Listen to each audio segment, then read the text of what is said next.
Oh, hello, good day everyone. What's up? This is Operator 214 speaking.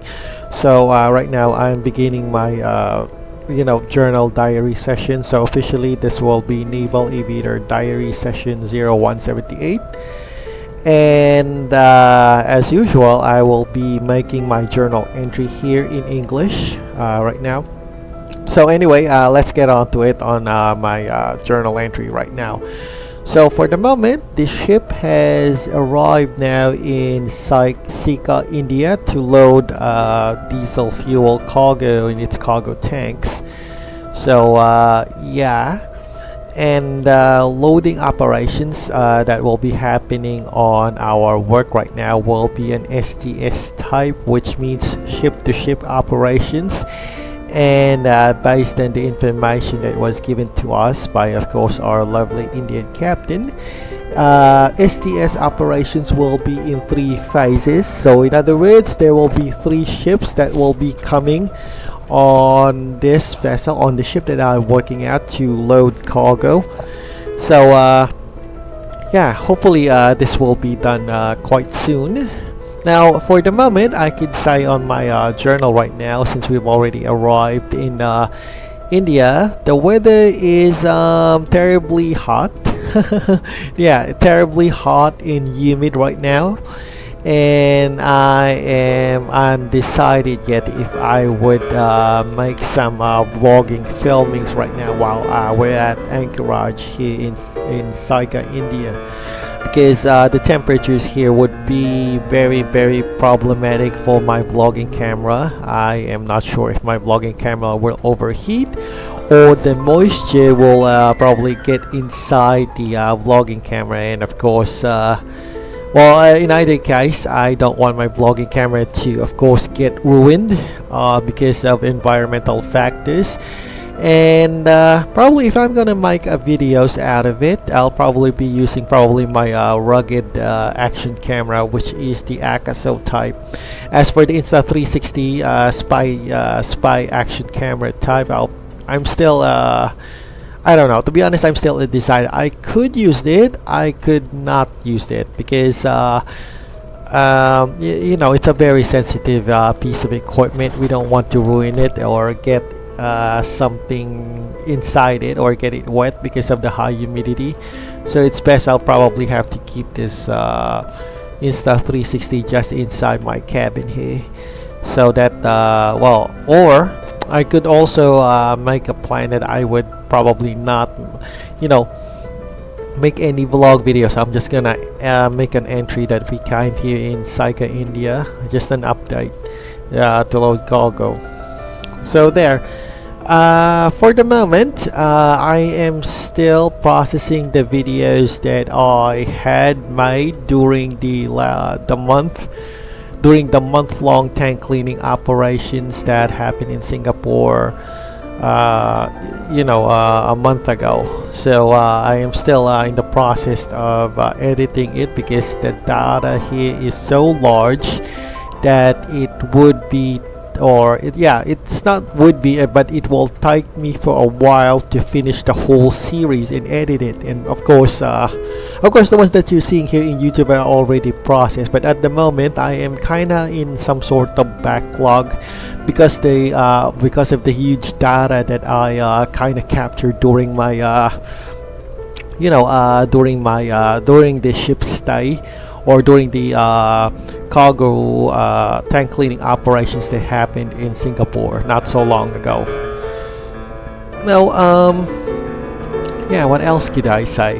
Oh yeah, after loading operations here in India, the ship will probably be headed off to Europe, specifically to Rotterdam, Netherlands, so which is basically up, it's way up north in Europe. And the schedule there, or the intended date that this ship will arrive in Netherlands, will be at well, it's a month-long journey, so we can't really exactly go to the Suez Canal because the ship is so large. So what's gonna happen is that this ship is probably going south all the way out to South Africa, and then once there, the ship will probably go way up north from South Africa all the way to well, the whole African continent, and then goes up to probably Gibraltar, and then a little bit up north to the English Channel, and then Viola to the to the Rotterdam, Netherlands. Apparently, of course, we all know the location of Netherlands or Rotterdam is up in Northern Europe. So there. By the time it goes, this ship arrives in Rotterdam, Netherlands, is already probably somewhere in October. And since it's already October, that means that honestly, well, since it's already October, it's it's just only a month left for my contract to finish or expire. And probably I'll get back home by November or a month later, hopefully, of course. Because we still can't really tell, because that's the thing about the the merchant marine thing. They don't exactly have the specific time when it comes to returning people back home. It's usually either very early or very late, and in rare cases it might be just exactly on time, but that's a rare thing, a rare occurrence that people go on time. It's mostly either too early or too late. And in my case, well, I'm open on both options. It's either too late or too, well, not that late, but it's, well, I was planning that maybe, realistically late or reasonably late, not or reasonably early. But anyway, I would prefer earlier rather than late. I mean, if you ask me, I prefer earlier than late, because honestly, I have no plans in staying longer than necessary on this ship, and that it's just that I have no intention of extending my contract whatsoever. Ever since the the incident involving the Ukrainian chief mate. And to be frank, it's too risky for me to stay here longer than necessary. So it's best that I better play on the safe side and go home early rather than meet up or be there when this Ukrainian chief might, if ever, returns here on the ship. I don't want to be here, of course. No, in other words, what I wanted to say is that I don't want to be here on this ship when that Ukrainian chief might returns, or if ever it returns, in either way. I don't know, it's just too risky for me. His behavior, his bullying and harassment is not exactly comfortable on my side. And I don't like being discriminated again because of that. And I think in the workplace, normally back on land, those kinds of behaviors get the person fired immediately, but here in the maritime or in the merchant marine, unfortunately those kinds of behaviors ran rampant and nobody punishes those kinds of behavior, at least not in an effective way. So there, that's the problem with working in the maritime. Basically, the area that you're working at is basically a lawless area. Basically, the only rule here in the maritime is the corporate rule. So, in other words, the judgment when it comes to this kind of stuff, including violations and bullying, harassment, and all sorts of discrimination, is only solely on the jurisdiction of the company. And in my case, the company that I'm working at, let's just say they're not very good at doing their jobs when it comes to this kinds of stuff. But anyway, that's the rule of corporate rule. They're more exactly on profit rather than work is welfare or work is safety. And these kinds of situations, like on my case, bullying and harassment and discrimination, it's rarely dealt with my company. But anyway, I'm not gonna rant about it. I just want to go directly on my journal entries right now.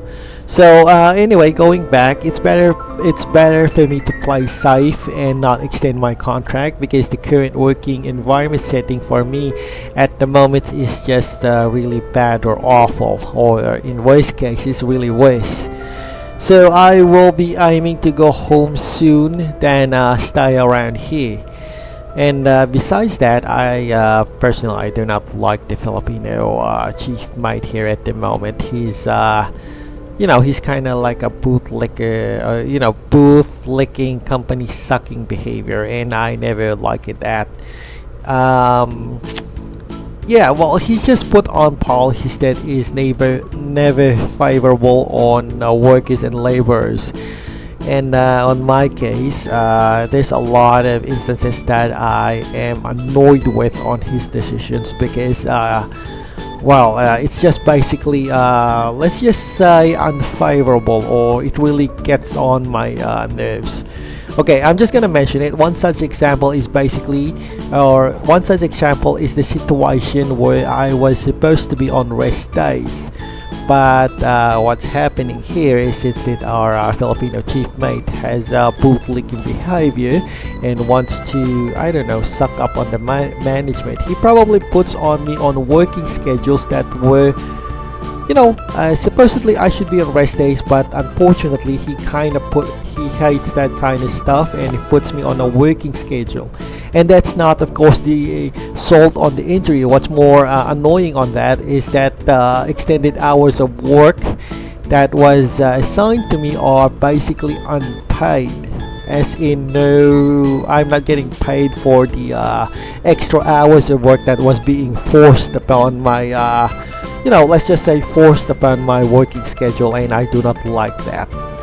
Unfortunately, the Filipino chief mate that we have here at the moment has a nasty habit of doing that often. And like I said, that kind of behavior back on land is already a labor violation. But here in the merchant marine or in the maritime, it's kind of like Tuesdays. Nobody gets punished because of that. And that's the annoying part, because I'm not a big fan of extended working hours, especially working hours that are unpaid. Plain and simple, I am not a big fan of that. So anyway,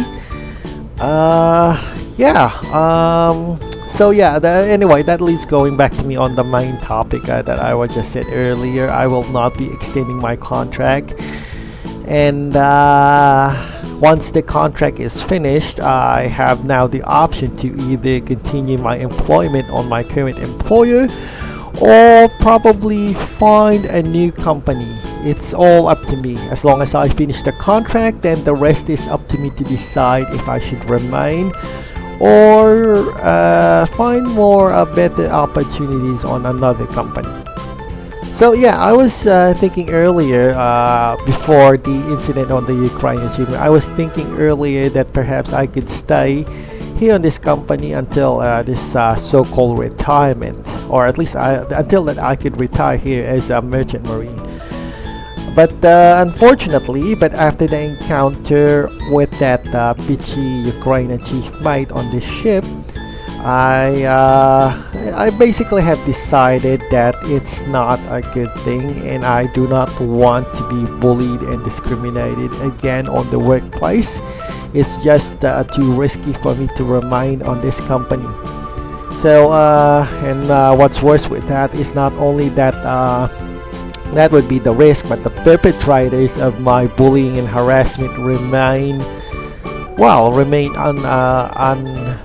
unpunished. So yeah, like I said, so if I would remain here, it will be just only a risk for me.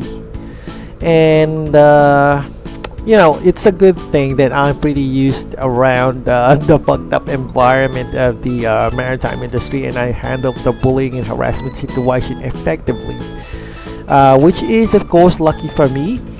And at the same time, I just got out from my previous contract, which also I got bullied and harassed by my own kind or my own co-workers.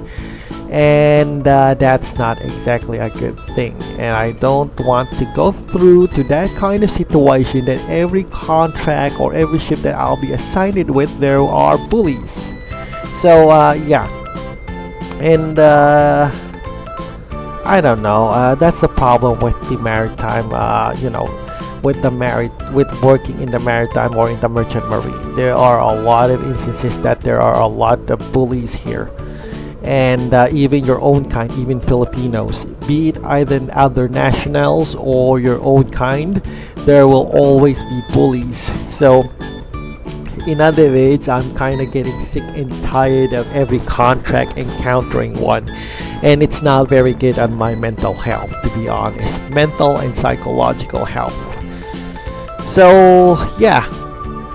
Oh yeah, another reason why to be honest, I don't want to remain on the company is that I'm already, like I said, it's just too tiring for me mentally and psychologically because of the treatment that I have been receiving lately on each contract.